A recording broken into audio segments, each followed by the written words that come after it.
punto, así que tenemos más de una hora para disfrutar y sobre todo para aprender mucho.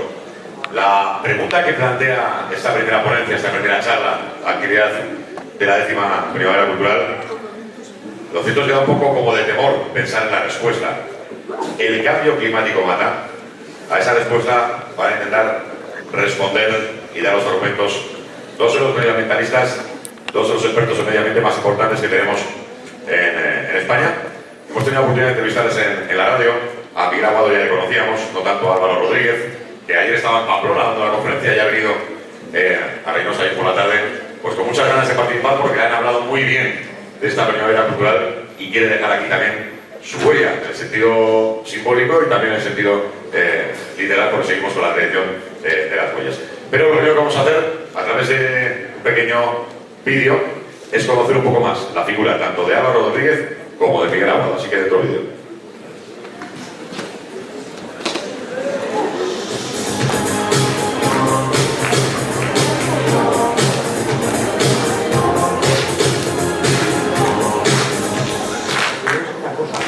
El cómo cuidar nuestra casa, nuestra única casa, que es el planeta Tierra. Yo creo que es un grado de concienciación creciente. Si bien hace 15 años, digamos, es cuando, con una verdad incómoda, se empieza a dar la alarma a nivel generalizado, no a nivel científico. Los científicos llevan 40 años diciendo que esto es un problema grave que hay que acometer. Pero digamos a nivel social, hace 15 años es cuando empieza realmente a tomarse. Hubo un parón entre 2010 y 2015, en el cual pues, la crisis económica nos veló el juicio y nos hizo pensar que hay cosas más importantes que el futuro. Entonces, afortunadamente, después de 2015, la cumbre de París y todo lo que ha tenido después, hay una absoluta concienciación cada vez más generalizada y, por desgracia, hay algo que ha acompañado a esta concienciación y es la realidad. Si hace 15 años teníamos que decir que los científicos dicen que pasarán estas cosas, hoy es tan sencillo como asomarse a la ventana y ver cómo vienen los huracanes, las inundaciones, las subidas de temperatura, las sequías, etcétera, etcétera, etcétera. Entonces, la gente está experimentando el cambio climático en sus propias carnes, con lo cual están empezando a escuchar mucho más esa voz de alarma que te dices, señores, esta es la primera oleada, pero actuamos rápidamente, y cuando decimos rápidamente es en esta década, o en la década siguiente, puede ser un infierno. Pues tenemos dos grandes días. En el mar nos encontramos estos plásticos, principalmente bidones, botellas, plásticos normales de bolsas y restos de redes de pesca. Todos estos plásticos son cantidades de plástico de un tamaño que tardarán entre 500 y 1000 años en desaparecer. Aunque el término no es correcto, no desaparecen, se microfragmentan con las corrientes, etcétera, se van convirtiendo en trocitos muy pequeños, a los que sumamos los que ya son microplásticos, los que llevan todas las pastas de dientes, las cremas maquilladoras que van directamente, o el agua resultante de una lavadora, porque utilizamos cada vez más poliéster, en un 65%. Todos estos plásticos, ya hechos pequeños o que se harán pequeños, acaban, como lo tenemos aquí en esta simulación, acaban en el mar.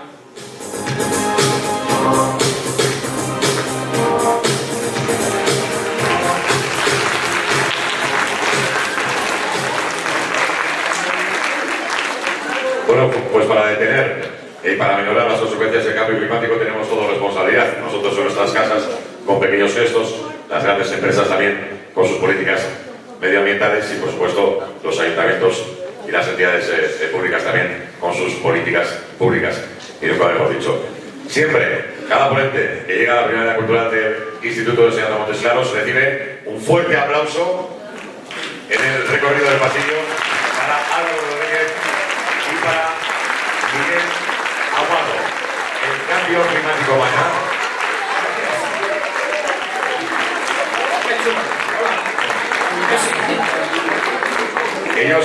Ellos tienen la respuesta, así mata o no. Yo, como aportación, quiero decir que a la espera de saber si mata, por lo menos a mí me espanta pensar en las consecuencias que está teniendo ya y las que puede tener si no lo detenemos a tiempo, cada uno en el ámbito de nuestra responsabilidad. Quizá un poco más en luz en el escenario, porque vamos a proceder a Álvaro Rodríguez deje aquí su huella antes de empezar la conferencia, porque Miguel ya tiene la suya.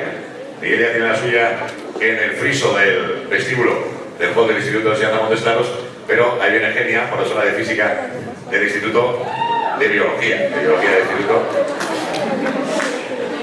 porque era Pepe, el encargado de física, el promotor de esta idea, Así que, adelante Álvaro, que me consta que querías dejar aquí tu huella, lo tenías claro. Como cuando el hombre llegó a la luna, Álvaro Rodríguez, aquí, al instituto. Un pie, elige. Un pequeño paso para Álvaro, un gran paso para el Instituto de Ciudad Montes Claros.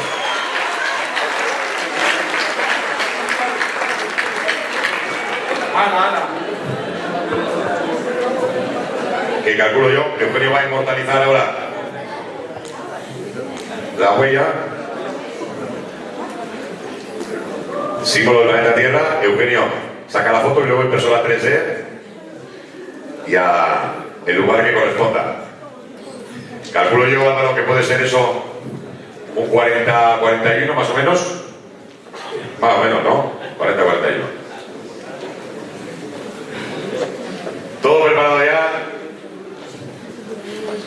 Miguel, Álvaro, expectantes estamos de que respondáis a esa pregunta. Un fuerte aplauso para ellos.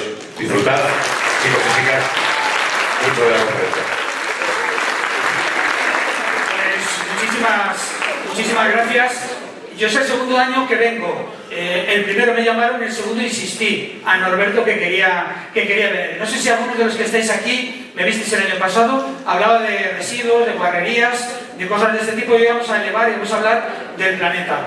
Y lo disfruté tanto, y primero quiero agradecerlo, es una gran oportunidad y una dificultad. Imaginad estar hablando con tanto público y además que estáis prestando atención, con lo cual tiene su dificultad. Entonces le dije a Álvaro, que es un gran amigo y además un súper experto, tienes que venir.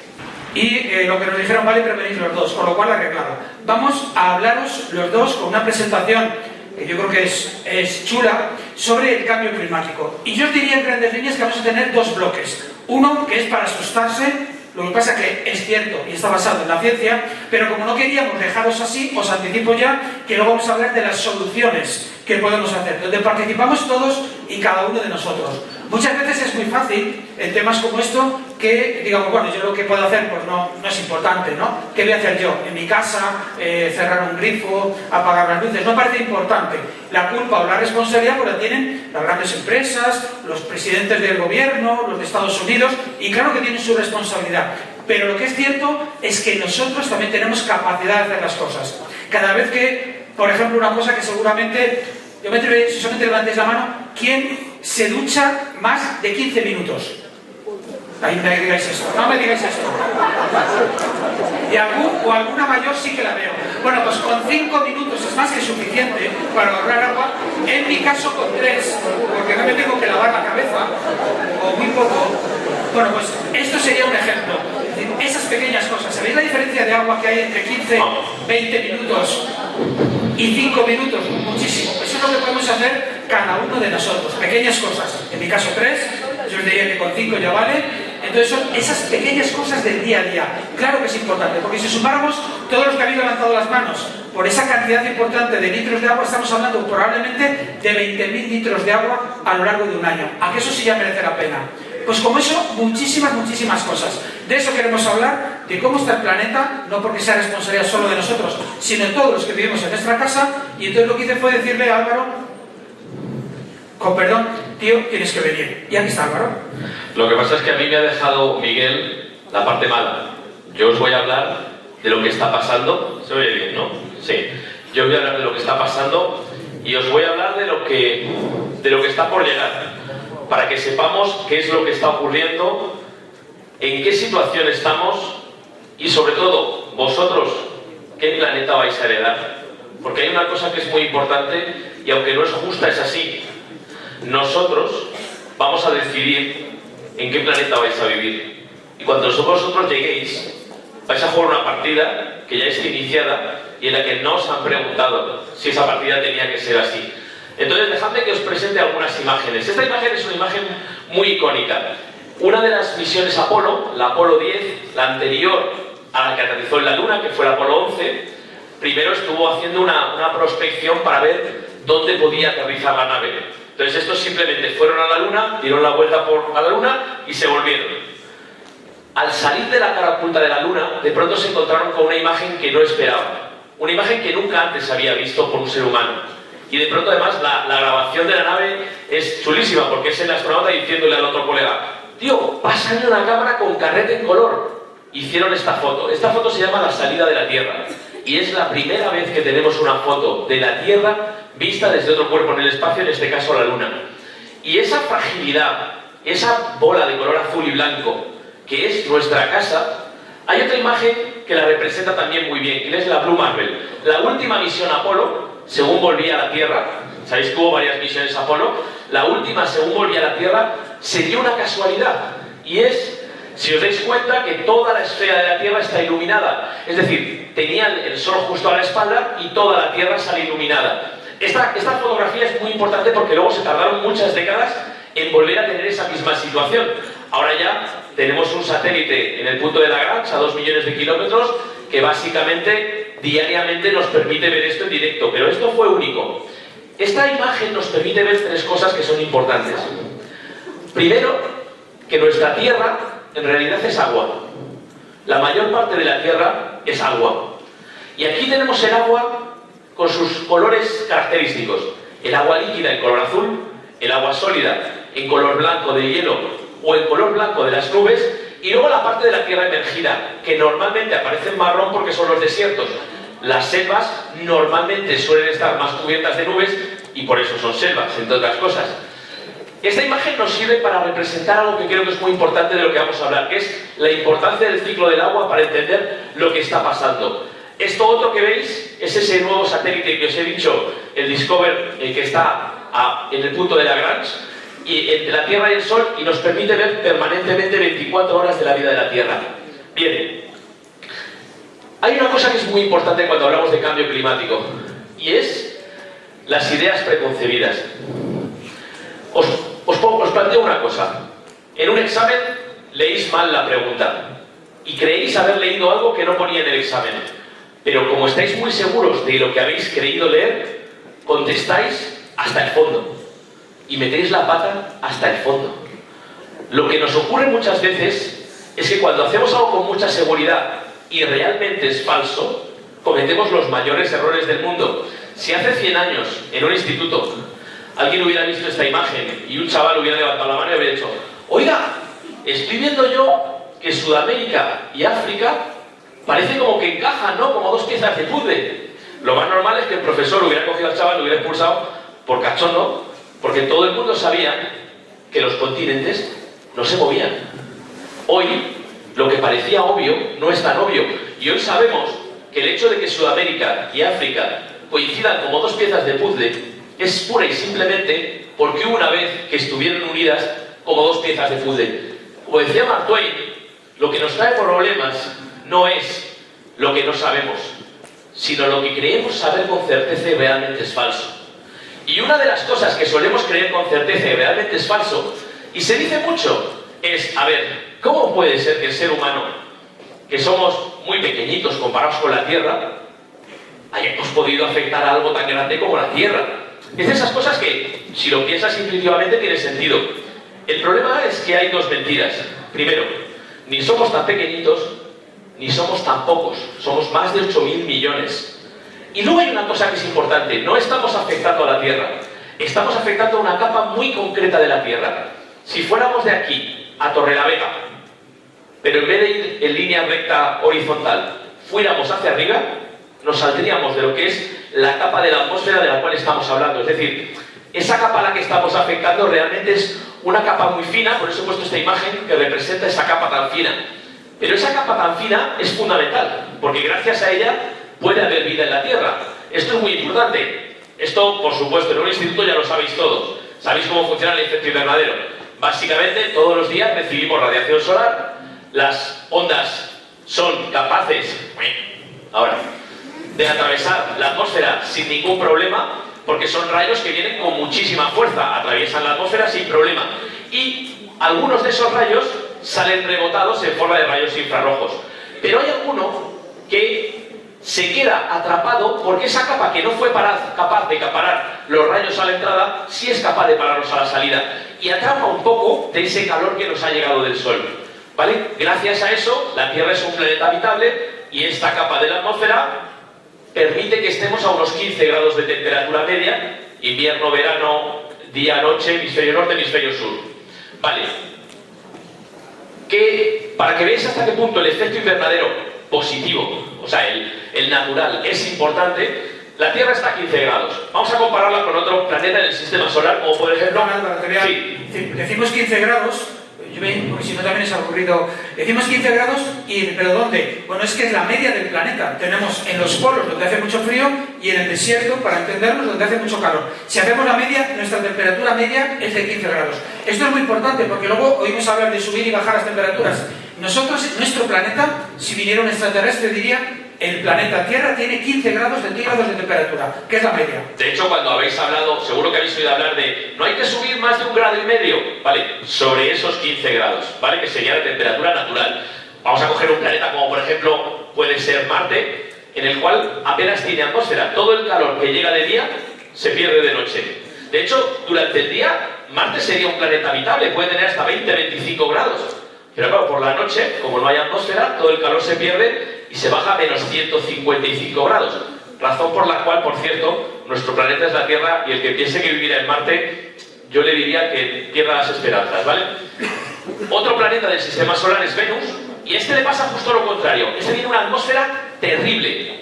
Todo rayo de sol que entra en Venus se queda atrapado en Venus. Consecuencia, la temperatura en Venus es un infierno. Claro, llegado este momento, Miguel, me pasa muchas veces, sobre todo cuando son chavales listos como estos, que dicen: oye, a ver, está muy bien tu explicación, pero nos hemos dado cuenta.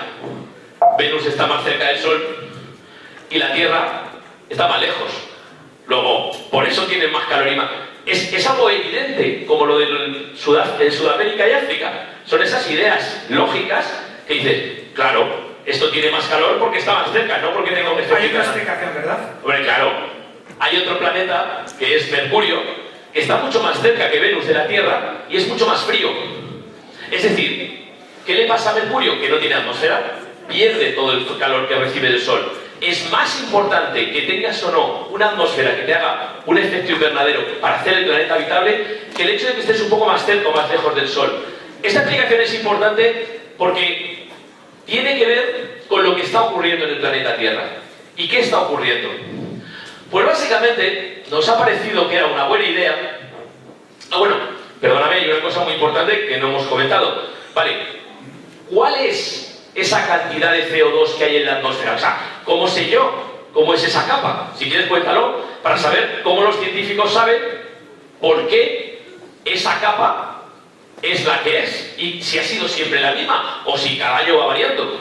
Claro, porque habéis escuchado, siempre hablamos del CO2. Hay otros gases, pero el CO2, que es dióxido de carbono, es el que se va acumulando, y es el que hace como si el plástico, si fuera un invernadero, el plástico fuera más gordo, mantiene esa temperatura. Entonces, decimos muchas veces, en los últimos 800.000 años, nunca ha habido tanta cantidad de CO2. ¿Cómo lo sabemos? No había máquinas, prácticamente los seres humanos no estaban para controlar la cantidad de CO2. ¿Eso quién lo dice? ¿Cómo se lo han inventado? Bueno, la ciencia tiene muchas formas, hay varias formas de saberlo, pero esta es la que más nos gusta, al menos a nosotros dos, y es, en los polos, lo que se hace es como una prospección, una capa, se mete un tubo, y sí que sabemos que cada capa de hielo se corresponde a unos años, con lo cual sabemos llegar hasta 800, al equivalente a 800.000 años, y sacamos esos tubos. Y si vemos nevar, cada vez vemos menos, pero si vemos nevar, vemos que no es uniforme, que siempre hay burbujitas dentro del hielo, por ejemplo, ¿no? Esas burbujitas atrapan el aire, con lo cual, si sacamos el trozo de hielo que se corresponde con hace 800.000 años y tenemos esa burbujita, que era el aire que había en ese momento, si lo analizamos sabemos cómo era ese aire, qué componentes tenía. Es fantástico, la ciencia hace esto, pero así sabemos cómo era hace 800.000 años. No tenemos una máquina entonces, pero hoy sabemos medirlo. A mí esto me parece una pasada. Y de hecho, si cogiéramos ese 800.000 años y lo pusiéramos en una gráfica, es decir, todas esas lonchitas de hielo las pusiéramos en una gráfica, lo que nos da es que la concentración de CO2 más o menos ha estado entre 180 y 280 partes por millón. Muchas veces oís, no, es que ha habido variaciones. A ver, en el último millón de años ni hemos bajado de 180 ni hemos subido de 280. ¿Vale? Esto era la situación hasta ahora. ¿Y cómo era la temperatura? Porque también podemos analizar la temperatura cuando esas burbujitas se quedaron atrapadas. Pues básicamente ha habido épocas glaciales más frías y épocas cálidas más calientes.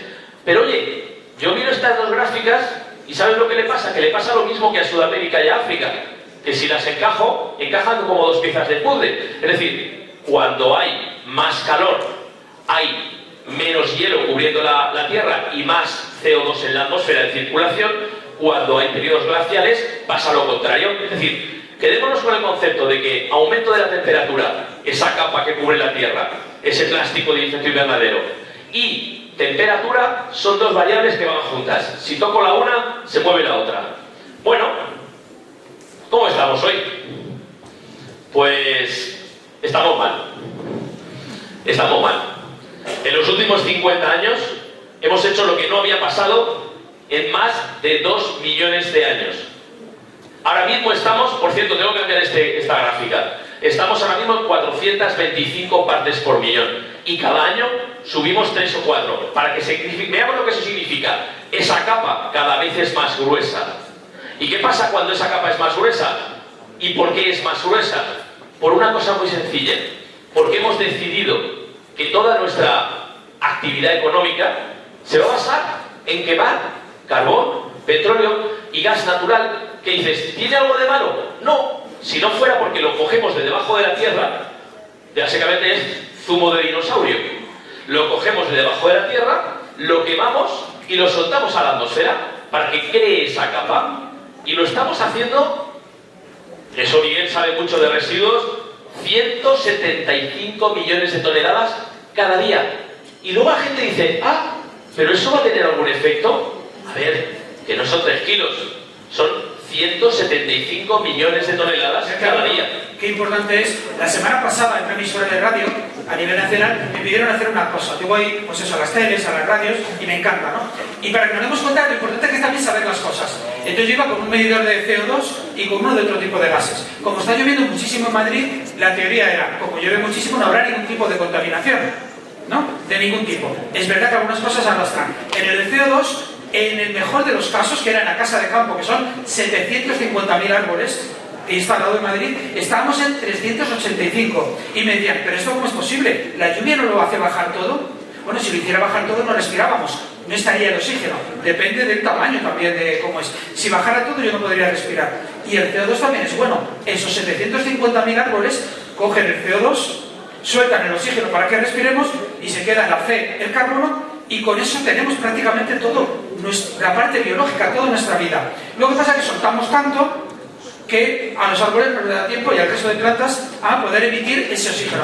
Soltamos una barbaridad. Pero alguien que en teoría era un periodista preparado pensaba eso: si llueve tanto, se bajará todo. Si se baja todo, nos morimos. Pero entonces pensemos una cosa, el problema no es el CO2, es que cojamos CO2 fósil y lo coloquemos en la atmósfera. O sea, ese es el problema que nos estamos enfrentando. ¿Por qué? Porque esa capa de la atmósfera que teníamos está haciéndose cada vez más gruesa y por lo tanto parte del calor que antes se escapaba al espacio ya no se escapará. Consecuencia, la temperatura en la Tierra está aumentando. ¿Y cuáles son las fuentes de gases de efecto invernadero? Son muchas. La actividad humana es pero plantas de carbón, quema de bosques, transporte, agricultura industrial, esa que básicamente es absolutamente intensiva, los vertederos de basura. Pero si tuviera que elegir, la principal causa de gases de efecto invernadero es la quema de combustibles fósiles. Y además, si nos damos cuenta, hemos quemado la gran mayoría en los últimos 70 años. Y perdón si me permites, esto porque veáis que todo tiene... ¿Qué ocurrió en 1850 más o menos? A ver, los de historia. La revolución industrial. Empezamos con la revolución industrial, a quemar carbón. Era bueno, produjo mucho beneficio, pero empezó entonces. ¿Qué ocurre a partir de los años 50, 75 y el principio del 80? Que quemamos petróleo. Y cada vez más. Tiene mucha relación. Antes de 1850 apenas había emisiones porque no quemábamos carbón. Se utilizaba la grasa de ballena, por ejemplo, entre otras cosas. Pero empezamos a hacerlo. No sabíamos la contaminación que producía. Y era muy bueno. Sustituía, hacía que las máquinas funcionaran. Pero está claro, o sea, se puede explicar con la historia, porque la historia tiene mucho que ver también con todo ello. De hecho, aquí está la crisis económica de 2008 y aquí el COVID. Es decir, Cuando nos quitamos de la ecuación, las emisiones bajan. Y eso es impepinable y nos marca mucho. ¿Cuál es el problema? Y aquí viene la noticia dramática. Las temperaturas están aumentando de forma constante en todo el planeta. Y están aumentando cada año. Y estamos batiendo récords de temperatura cada año. Mirad, estas diapositivas, nosotros llevamos 18 años colaborando con el equipo de Al Gore en Estados Unidos. Esta diapositiva la hemos cambiado 18 veces. Los 10 años más calurosos de los que tenemos constancia son los 10 últimos. Y los 3 más calurosos son los 3 últimos. Y tengo que volver a cambiar esta diapositiva porque el más caluroso de todos fue 2024. Y me consta que dentro de 9 meses tendré que volver a cambiarla para añadir a 2025. Eso es un hecho que está ahí. Los datos son claros. Ayer me comentabas una idea muy buena, es que este año va a ser el año más fresquito del resto de nuestra vida, porque el siguiente será más caluroso. Y cada año vamos superando como si fueran a darnos un récord Guinness. Aquí el problema es que el récord Guinness es que lo vais a pasar muy mal. ¿Os acordáis del 1,5 grados de temperatura que era el objetivo que se planteaba que en el siglo XXI no debíamos superar el 1,5 grados de temperatura para evitar los peores escenarios?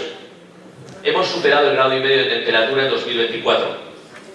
Hemos superado esa barrera, que no era una barrera que hayamos puesto porque sí, era una barrera que nos decían los científicos que si la superábamos empezábamos a sufrir daños mucho más graves. Es decir, vamos tarde, vamos muy tarde. Y es 1,5 grados sobre los 15 que decíamos de media. ¿Qué ocurre en nuestro entorno al Mediterráneo? Que son 4. Porque uno dice, bueno, 1,5 grados tampoco pasa nada, pero 4 empieza a serlo. Hemos tenido en el norte de España, que estamos habituados a que no haga tanto calor, hemos tenido 38 y 39 grados, que es equivalente, para pasarlo mal, a 42 grados en Córdoba. Lo que pasa es que en Córdoba tienen las ventanas más pequeñas, hay que aprovechar el sol, tienen toldos, la gente no sale a correr o pasea un bebé a horas de las 4 de la tarde, pero aquí no lo sabíamos y empezamos a tener problemas. 38 grados en Bilbao es igual a 42 grados en Córdoba. Mira, porque nos afecta igual. Una cosa que hemos vivido Miguel y yo. Nosotros ya estamos en la cincuentena, ¿vale? Pero aparentamos menos. Sí, ya lo sé. En estos años, el verano en España ha aumentado 5 semanas. Esto es insólito. Cada semana, cada 10 años, aumentamos una semana el verano. Hombre, alguien puede pensar, siendo un país turístico, pues mira qué bien, tendremos más semanas para que vengan los alemanes y los ingleses a las playas a gastarse dinero. Claro, yo os hago la siguiente reflexión. Dentro de 10 años, ¿va a venir algún inglés o algún alemán? ¿Acaso alguien va en agosto de verano al Sahara? Es que esa es la pregunta que tenemos que hacernos. Si estamos yendo hacia donde queremos ir, esto es algo insólito. Mirad, el año pasado, el verano, y el verano anterior, ha sido el verano más caluroso jamás vivido desde el Imperio Romano. Es decir, es algo con lo que no hemos convivido jamás. Y eso está ocurriendo como si no pasara nada. Y encima, como ha dicho Miguel, Europa, y dentro de Europa, España, es la zona del mundo que más rápido se calienta. Y eso es muy importante, ¿por qué? Porque afecta a las personas. La gente sufre la ola de calor. Vemos temperaturas que no son 40 grados.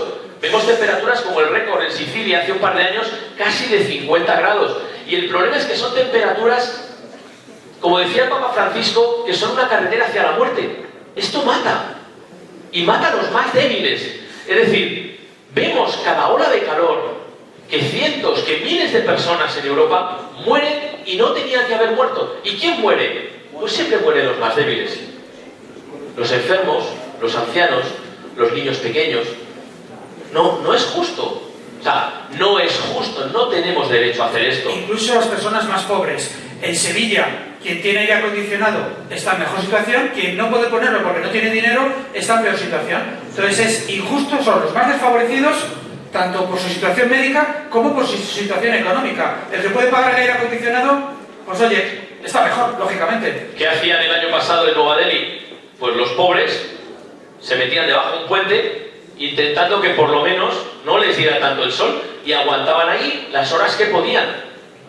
Esto está ocurriendo en nuestro día a día y están sufriendo las gentes más pobres, más frágiles, y está ocurriendo en todas partes. Mirad, compañeros de vuestra edad, en Filipinas y en gran parte de la zona del sudeste asiático, les están diciendo en ciertos meses que no vayan a clase por el riesgo de que mueran de calor, de un golpe de calor en el trayecto. Esto está ocurriendo hoy en día y es algo que no puede ser, porque cuando hablamos de que el calor es una carretera hacia la muerte, es porque estamos hablando de que estamos viendo olas de calor con temperaturas que no son los 40 grados de Sevilla. Estamos hablando de temperaturas incompatibles con la vida. Y recordad una cosa, cuando sube la temperatura no solo sube para los humanos, sube para los animales, para el ganado, para las plantas. Es decir, la culpa es nuestra, pero lo sufrimos todos. Y esto es algo fundamental. Mirad, en China están acondicionando túneles como refugios climáticos para que por lo menos la gente más pobre se pueda meter cuando vengan las olas de calor. Dices, bueno, pues hombre, mira, el túnel que hay en Santander, ese que pasa por el antiguo este del tren, pues se puede meter ahí la gente. A lo mejor habría una solución mejor para evitar que eso pase. Y eso nos está afectando en todas partes. Por ejemplo, las olas de calor, en el caso de los trenes, son un gran problema. Porque si la vía se calienta, se dilata. Y si se dilata, puede ocurrir esto. Y esto en un tren de alta velocidad implica un accidente. No pasa nada, ¿verdad, Miguel? Bueno. Tenemos soluciones. Claro, son muy imaginativas, pero esa es la solución más ridícula. Yo creo que se ¿La solución cuál es? ¿Dejar de emitir? No, hombre, no. Hay una solución mucho mejor. Pintar las vías de blanco. Y así reflejan el sol, ¿sabes? Y se calientan menos. A ver, no sé yo si esto era lo que todos estábamos esperando. Y el problema es que esto está llevando, y aquí, apuntaros esto, a que zonas del planeta se estén convirtiendo en inhabitables. Hoy en día, las zonas que veis en negro son lo que consideraríamos zonas no habitables en el planeta Tierra. Casi todo, como veis, es la zona del Sáhara y algo del Golfo Pérsico. Pero, superando la barrera de 1,5 grados que hemos superado, en los próximos, cuando vosotros tengáis nuestra edad, de lo que estamos hablando es que las zonas inhabitables pueden haber cambiado y ser estas. Hablamos de zonas donde viven 2.000 millones de personas, que irán a algún lado, ¿no? ¿Qué haríais vosotros si donde vosotros vivís se convirtiera en una zona inhabitable? Coger a vuestra familia y salvar la vida. Eso va a llegar. Eso está llegando. Y eso es algo, por cierto, mensaje para atentos. Esto es la selva amazónica. Cuando vosotros tengáis nuestra edad, hay muchas posibilidades de que la selva amazónica no exista y sea una sabana arrasada por incendios y donde no llueve. Eso es a lo que nos estamos enfrentando. Y ojo, que estas son los escenarios más normales. Y eso supone cientos, miles de millones de personas migrando para sobrevivir. Y no estamos preparados para ello. Hay una cosa que es muy importante, y es una frase que el Papa Francisco dijo hace un par de años, que me parece muy importante. El cambio climático va a afectar y afecta sobre todo a los más pobres, a los más débiles. Y yo añado, y lo hemos provocado los más ricos. Porque no nos engañemos, aquí no hay un reparto igualitario de culpas. Nuestra forma de vivir en Occidente, en los últimos 80 años, es lo que nos ha traído hasta aquí. Y eso es una verdad incómoda que a mí me molesta. Pero el que me moleste no deja de ser cierto. Y eso es algo que debemos asumir. Esto está afectando a mucha gente. Niños de vuestra edad que ven cómo sus casas desaparecen por una inundación, por un incendio, por una sequía, y tienen que buscar otra forma de sobrevivir. Nos estamos enfrentando a algo que nunca habíamos visto. Y ojo, esto solo es la parte de la atmósfera, es decir, el calor que se queda atrapado en la atmósfera. ¿Sabéis dónde va la mayor parte del calor? Pues mira, tenemos una cosa buena y es que el planeta casi todo es agua. Entonces, más del 90% de ese calor va al mar. Con lo cual alguien puede decir, bueno, mira, menos mal que tenemos un montón de mares que van a acumular esa energía. Lo que pasa es que el mar no es como Las Vegas. Lo que pasa en el mar no se queda en el mar. Es decir, tenemos el mar sobrecalentado. Tenemos el mar con una cantidad de energía brutal. Esta es la temperatura de la superficie del mar, la media, digamos, de los últimos 40, 50 años. ¿Y cómo estamos en los últimos 2 años? 2023 y esto ha sido 2024. Hemos estado durante más de un año y seguimos superando el récord jamás tenido en temperatura. Y cuando el mar está muy caliente, evapora más agua. El calor es energía. ¿El viento cómo se produce? Por la evaporación del agua del mar. ¿Las tormentas de dónde salen? De la evaporación del agua del mar. ¿Los huracanes de dónde salen? De la evaporación del agua del mar. Luego, ¿todo esto qué efectos va a tener? Pues está teniendo efectos y efectos muy graves. Básicamente vemos cómo los mares son una especie de gran caldero. Esta es la temperatura, digamos, que hemos ido almacenando en los últimos 70 años.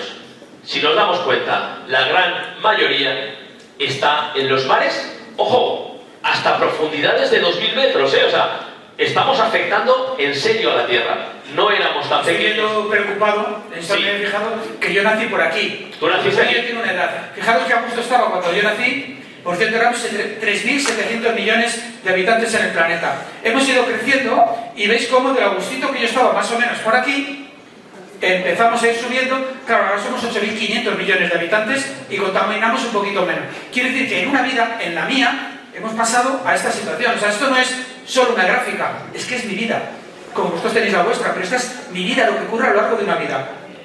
Si calculáis, tengo 59 años, nací en 1965. Porque los llevo muy bien. Os parecerá una eternidad. Pero, fijaros cómo ha cambiado el mismo planeta en el que llevo viviendo. Pero eso a nivel de la Tierra es un suspiro.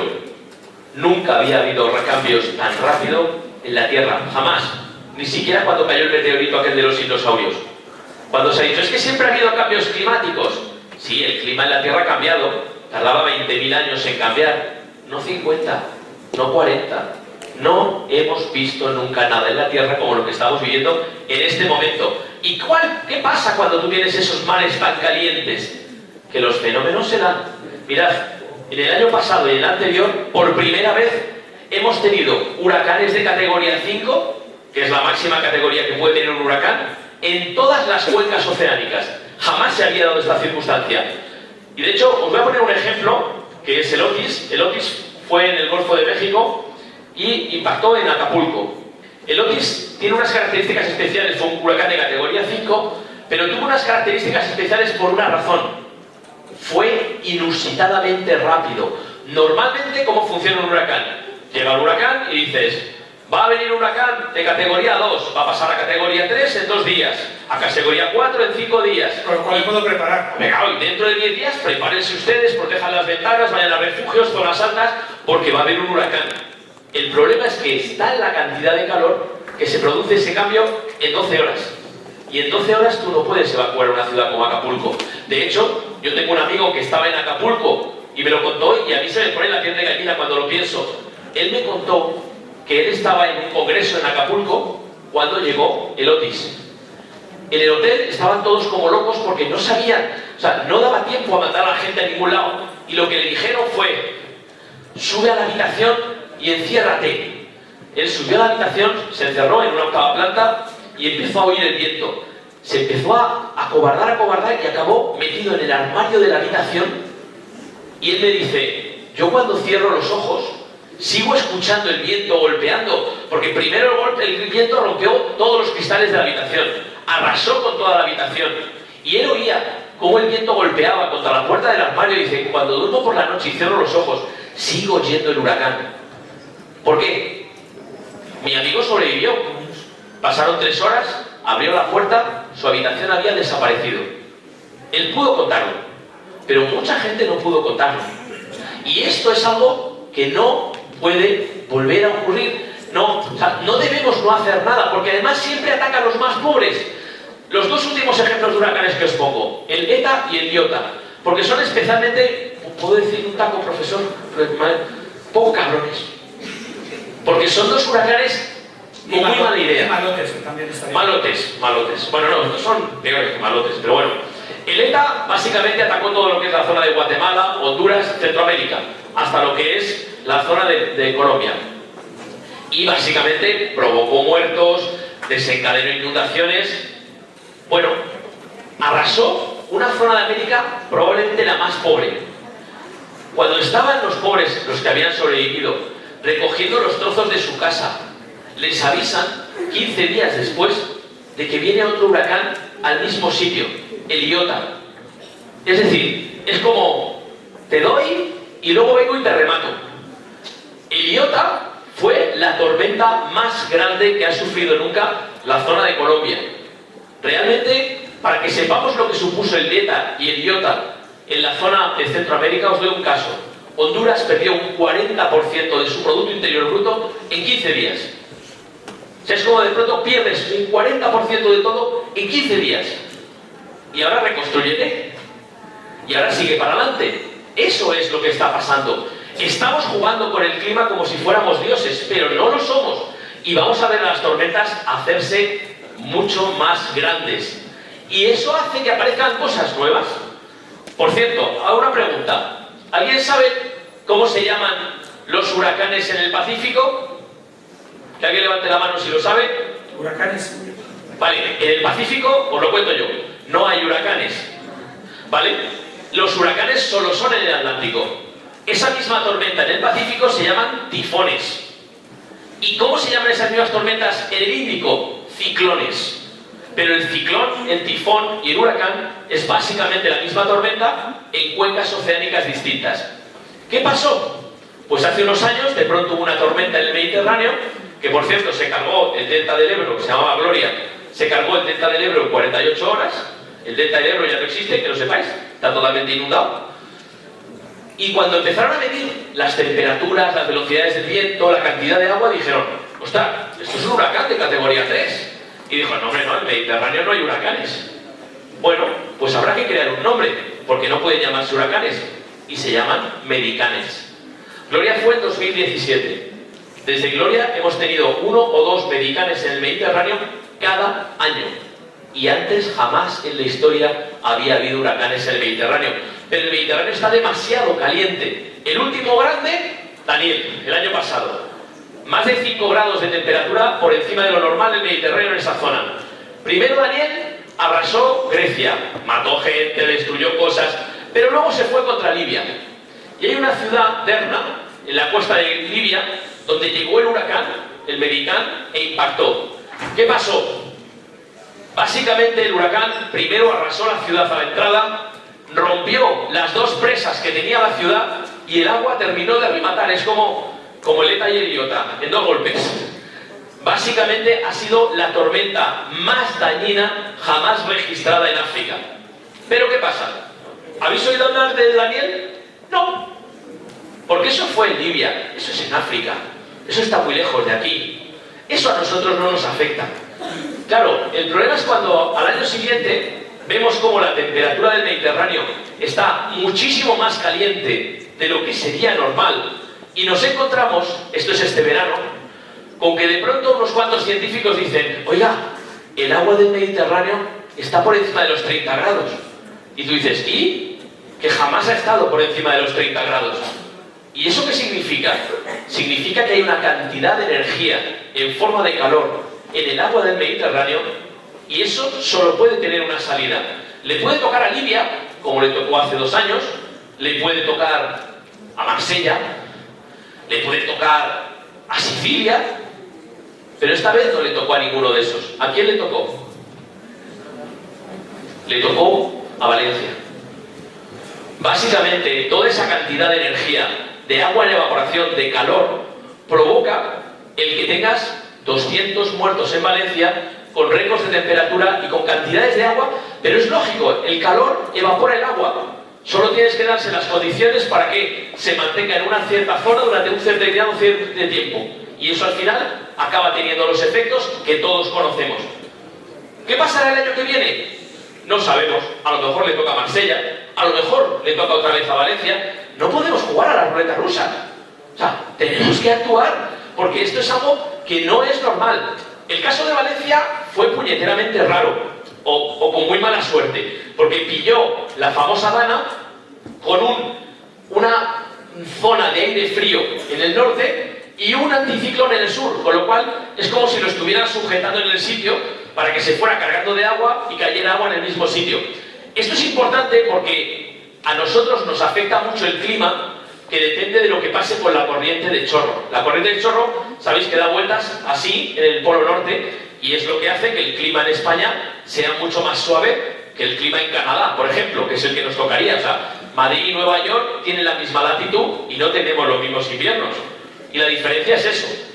Hay una cosa que es importante. Todo este calentamiento que está habiendo del agua hace que, por ejemplo, el Polo Norte se esté derritiendo. Y cuando se derrite el Polo Norte, pasamos por tener una zona blanca que refleja el calor a una zona que absorbe el calor.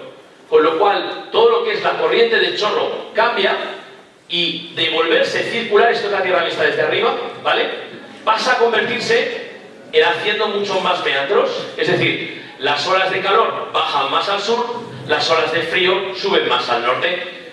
Básicamente, esto es lo que explica, por ejemplo, olas de frío en Texas o, hace poco ocurrió, Filomena, una ola polar que básicamente consiguió que en la Castellana la gente pudiera esquiar.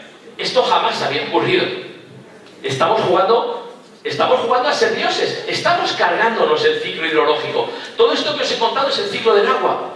Básicamente evaporación, precipitación y el agua que regresa al mar. Y eso es algo que está ocurriendo delante de nuestros ojos. Y a medida que las temperaturas aumentan, hay más vapor y por lo tanto más energía. Y eso es algo que hará que veamos las tormentas cada vez hacerse más grandes. Y lo que deberemos decidir es a quién le va a tocar la próxima. Ese es el problema. Estas son las cámaras de tráfico de Tucson en Arizona, en el cual ¡brum!, el agua cae de golpe en un solo sitio. ¿Por qué? Porque la nube lleva tanta agua que cuando empieza a llover, ¡plop!, lo tira todo de golpe. Y eso ha pasado en zonas como Mallorca, que pilló a los niños saliendo del colegio y murieron varios niños porque no les dio tiempo en 10 minutos a volver y el agua les arrasó. Una de esas bombas de lluvia, que es como se llaman. Estamos teniendo huracanes que tocan a España, estamos viendo tormentas como nunca antes hemos tenido y ya no solo le toca a los pobres. Esto es la estación de Nagano, donde está el tren bala japonés. Básicamente uno de los tifones provocó unos daños brutales y eso está empezando a pasar en todas partes. Mirad, podemos tomárnoslo como era filosofía, como esta señora. Yo esta foto, la primera vez que la vi, tardé unos segundos en darme cuenta. Dije, bueno, vale, una foto de una señora limpiando unos cristales. Hasta que me di cuenta que al otro lado de los cristales el agua le llegaba más o menos a la altura de la cintura. Esto no es normal y no podemos actuar como si fuera normal. Y lo que tenemos que darnos cuenta es que estamos cambiando los parámetros climáticos, que al mismo tiempo que la evaporación del agua del mar produce más lluvia, la evaporación en la tierra produce más sequía. Con lo cual, muchas veces te dicen, ¿cómo puede ser que haya lluvias torrenciales y sequías al mismo tiempo? Pues porque son dos efectos absolutamente simétricos. Hay más lluvias y más sequías. Y eso está pasando en todas las cuencas. En Francia, el río Po en Italia, en Cataluña el año pasado, Barcelona tuvo que racionar el agua porque no llovía. Esto es en Brasil, la cuenca del Amazonas está empezando a sufrir los efectos que os contaba. Está empezando a faltarle el agua y eso es algo que realmente afecta a más de la mitad de la población mundial. Esto está ocurriendo. Mirad, en Namibia están pensando matar a los elefantes, matar a las jirafas, matar a las cebras y a los hipopótamos para darle de comer a la gente, porque con esa sequía que hay se mueren de hambre. Estamos viendo cómo realmente hemos roto todo el equilibrio. Hemos conseguido que cambie todo. Y cuando hay más temperatura y más sequía, más incendios. Y este sería el último de los efectos que quería enseñaros hoy. Más incendios implica, básicamente, que vamos a ver cómo, año tras año, las temporadas de incendios van aumentando. Seguro que habéis oído hablar de los incendios en California que ha habido justo a principios después del verano. Pero eso está pasando en todas partes. Las frecuencias van aumentando. En Grecia el año pasado hubo una sequía y luego los incendios, que lo que hicieron es que el aire en Atenas se volviera irrespirable. Esto es las temporadas de incendios que estamos teniendo en 2023. En Nueva York, el año pasado, tuvimos una serie de incendios que hicieron el aire irrespirable y básicamente ¿quién lo sufre? Los de siempre. Las personas enfermas, los ancianos y los niños, que son los que Además, tienen que enfrentarse a un aire que no pueden respirar. Pero no pasa nada. No pasa nada. Que nadie me estropee este tiro que voy a hacer un 2 bajo par. Esto no es una foto de Photoshop. Es una foto real que representa lo que estamos haciendo. Ver cómo el planeta arde mientras seguimos jugando al golf. Perdóname, pero no hay derecho a que hagamos esto porque nos va la vida y sobre todo por una sencilla razón, porque no estamos solos. Porque el planeta Tierra es nuestro y del resto de las especies con el que convivimos. Y yo no quiero pasar a la historia como la generación que acabó con la mitad de las especies terrestres. Y eso es algo que va a ocurrir en este siglo si no hacemos nada. Entonces, realmente tenemos que plantear...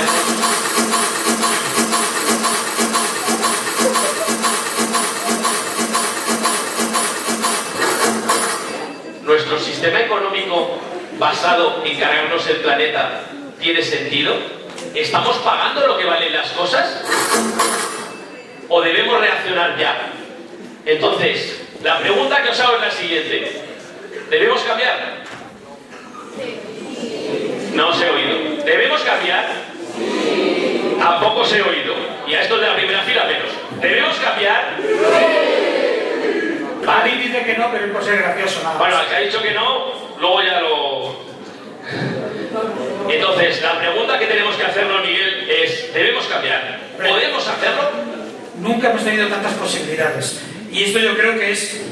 a lo mejor lo habéis oído, pero es el ejemplo, si cogiéramos una rana, que sería una barbaridad, y la metiéramos en agua hirviendo, la rana le daba algo. Pero cuando uno... Métela en agua hirviendo, métela en agua hirviendo a la rana. A ver, incluso... Espera, yo, si quieres, sí. Yo la meto. Él no quiere meter la rana en agua hirviendo. Me da no sé qué. Meto la rana en agua hirviendo. ¿Qué hace la rana? La rana no es tonta, dice que se hierva tu padre. Pero claro, ¿qué es lo que está ocurriendo? Esto no es de repente, sino como veíamos es a lo largo de mucho tiempo. Si cogemos una rana, en este caso, y se mete en un agua templadita, pues está a gusto. Si va aumentando la temperatura poco a poco, no lo va notando. ¿Pero qué le va a pasar a la rana? ¿Qué le va a pasar? Se va a morir. Se muere, porque eso nos pasaría, va aumentando poco a poco y uno rechaza una cosa grave. Pero no esto que ocurre poco a poco. Estaba calentita, va subiendo medio grado, no pasa nada, hasta que se encuentra... Pero espera, Miguel, no, hemos venido a daros esperanza, no a hundiros en la vida, ¿vale? O sea, a la rana la tenemos que salvar, básicamente. O sea, esto es importante que tengamos claro que hay esperanza, ¿vale? O sea... ¿Les ha gustado que salvemos a la rana? ¿Les ha gustado que salvemos a la rana? La rana es muy motivante. Pero queríamos contaros rápidamente, veremos, vale, esto es como estamos. ¿Cómo podemos estar, sobre todo, si no hacemos nada? Habéis dicho que hay que hacer y tenemos muy claro que hay que hacer. Y además tenemos capacidad, tenemos conocimiento. Nunca hemos tenido tantas posibilidades de hacer las cosas. Otra cosa es que tengamos ganas y queramos hacerlo. Pero es importante cerrar los grifos a... Vamos a pasar rápido por muchas soluciones que conocéis. Por ejemplo... Tenemos la tecnología para reducir las emisiones con energía solar, con energía fotovoltaica, eólica, perdón. Hemos ido creciendo a nivel mundial en utilización de turbinas que cada vez son más eficaces en generación de energía con energía eólica. O sea, tenemos medios para poder hacerlo. Se ha instalado ya en España la primera turbina offshore que se llama en el mar. Aquí tenemos nuestras discusiones, siempre uno no quiere los aerogeneradores en un sitio, en el mar no queremos verlo cuando estamos en la playa, pero estamos avanzando. Lo bueno es que se pensaba en el 2022 que íbamos a crecer 1 gigavatio, que es muchísimo, y la realidad es que esa meta lo hemos multiplicado por 17. Bueno, perdona, no. En 2023 por 445. Claro. Decían el 17. Con lo cual estamos teniendo una capacidad muy alta. Estamos haciendo cosas muy buenas en generación de energía renovable, que es importantísimo porque sustituye la energía que es la que decimos que contamina. Y lo importante, que eso nos va dando muchas referencias, es que antes era muy caro tener un panel solar, crearlo, y ahora son extremadamente baratos. De hecho, las energías limpias es la forma más barata de producir energía. Que esto es muy importante. Esto que estáis viendo parece un tejado normal en Pompeya, pero son tejas fotovoltaicas. Son tejas que también están allí y van recogiendo. Tenemos plantas solares, generamos un montón de energía. En España estamos a la cabeza en Europa de energías renovables, ya un 56%, más de la mitad de la energía que producimos se hace con energías renovables. Esto lo dijo el comisario de Energía. Sabéis que una de las herramientas que utilizó Putin en la guerra de Ucrania fue cortar el gas.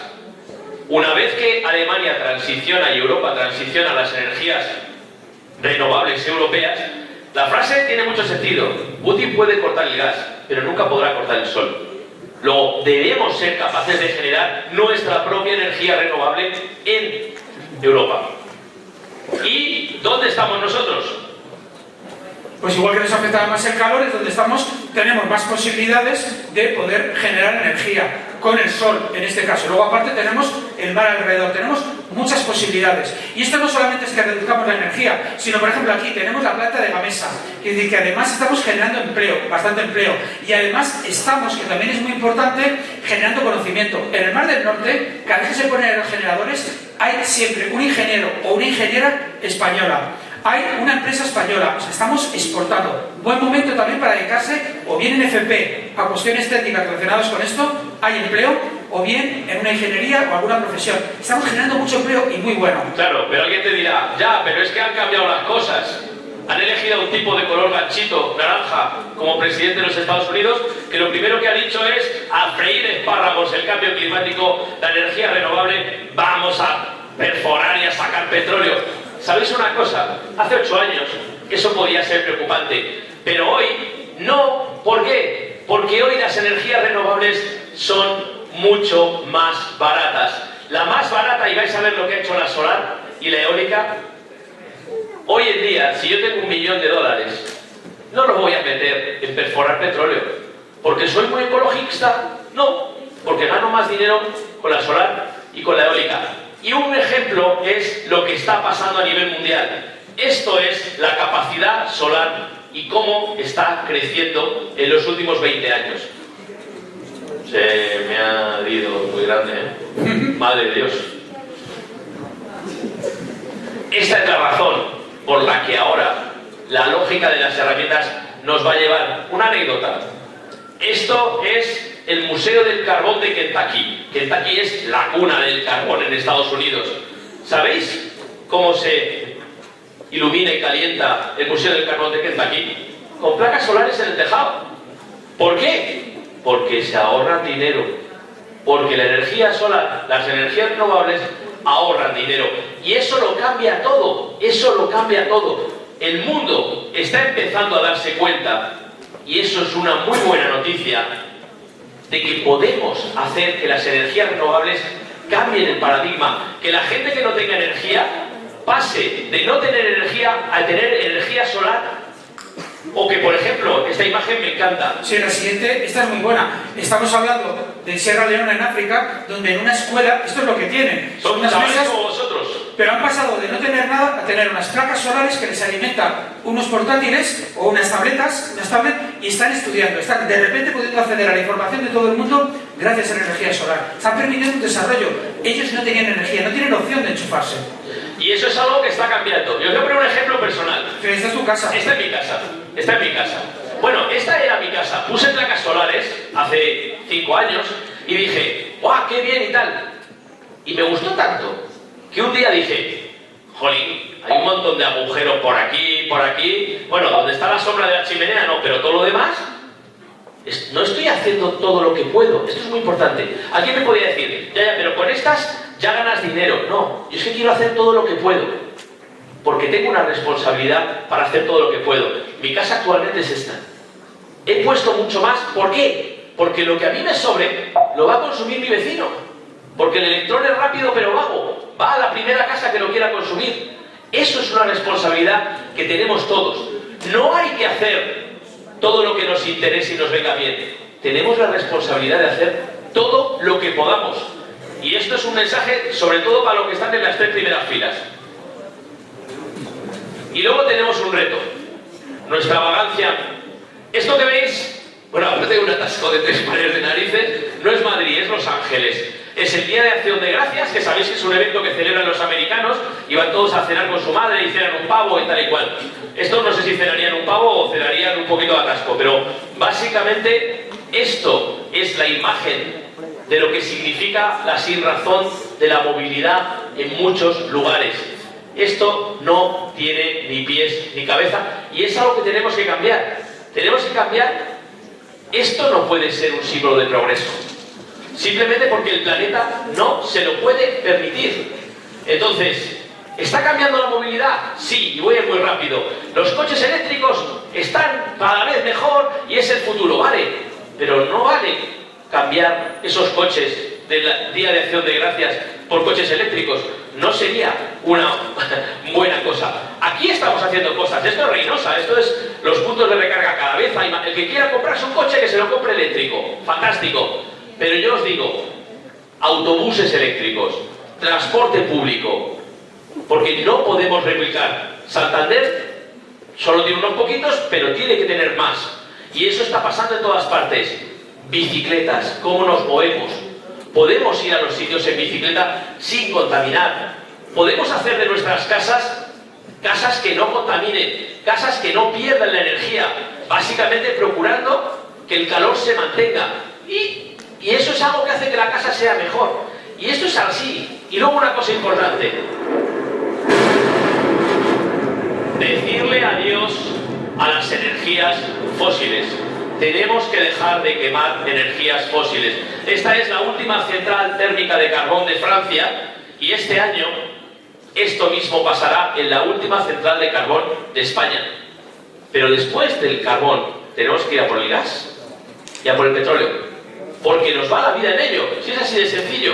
Entonces, realmente esta es la buena noticia. Si mañana, este es un descubrimiento científico de primer orden, si mañana dejásemos de emitir CO2, la temperatura dejaría de aumentar automáticamente. Eso es una magnífica noticia. Quiere decir que igual que le hemos cagado, somos capaces de sacar la pata, pero tenemos que hacerlo. Y hay una cosa más.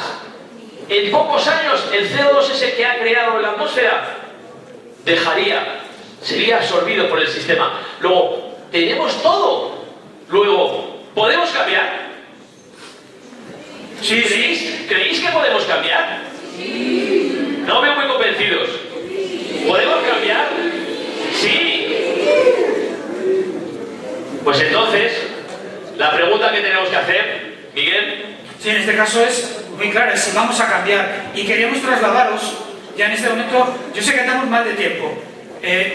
Si hay alguna pregunta, algún comentario, algo que hacer, este es vuestro momento. ¿No? Vale. Bueno, pues continuamos. Entonces, cada uno de vosotros, y aquí hablo desde la primera hasta la última fila del anfiteatro, por favor, salid de aquí y reflexionad. Somos vecinos del mismo planeta. Como decía Wallace Stevens, que es un poeta, tras el último no viene un sí, y de ese sí depende el futuro del mundo, depende de vuestro futuro. Yo sé que ahora lo veis muy lejano, pero este es el futuro en el que vais a vivir. Y recordaréis esta charla de hoy, y recordaréis que os pregunté qué podíais hacer vosotros. Pensad cada uno de vosotros y de vosotras qué podéis hacer. Es que somos jóvenes, poder exigirlo, pedirlo a los alcaldes, pedirlo a vuestros consejeros, pedirlo a vuestros padres.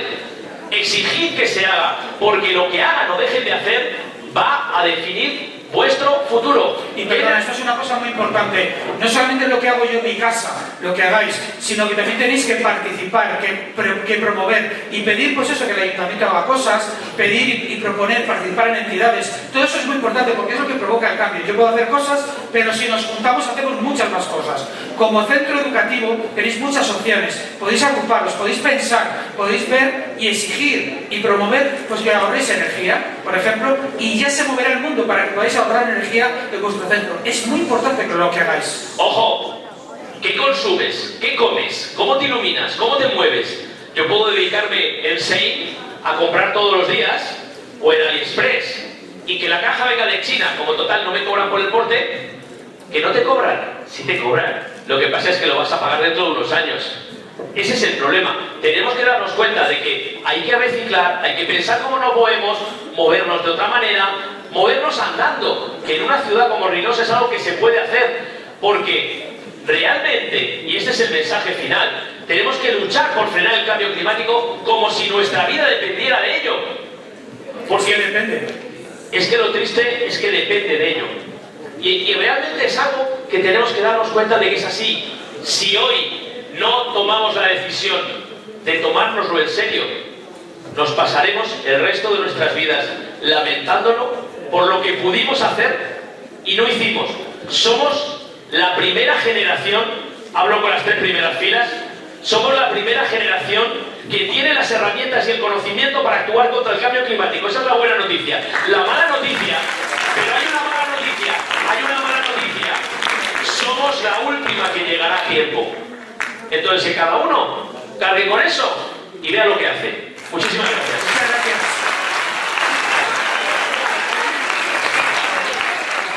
Muchísimas gracias, Álvaro de Miguel, señores Rodríguez y Álvaro, un placer tenerlos aquí, estrenando la Primavera Cultural.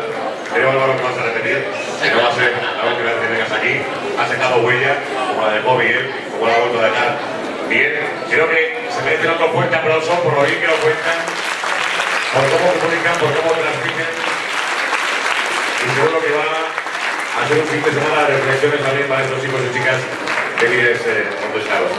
Muchas gracias. A vosotros. Muchísimas gracias por escucharnos. Muchas gracias. Tenéis que subir a casa a recoger ya las mochilas y vuestras pertenencias para empezar el fin de semana. Así que poco a poco y en orden, abandonen la sala, como se suele decir.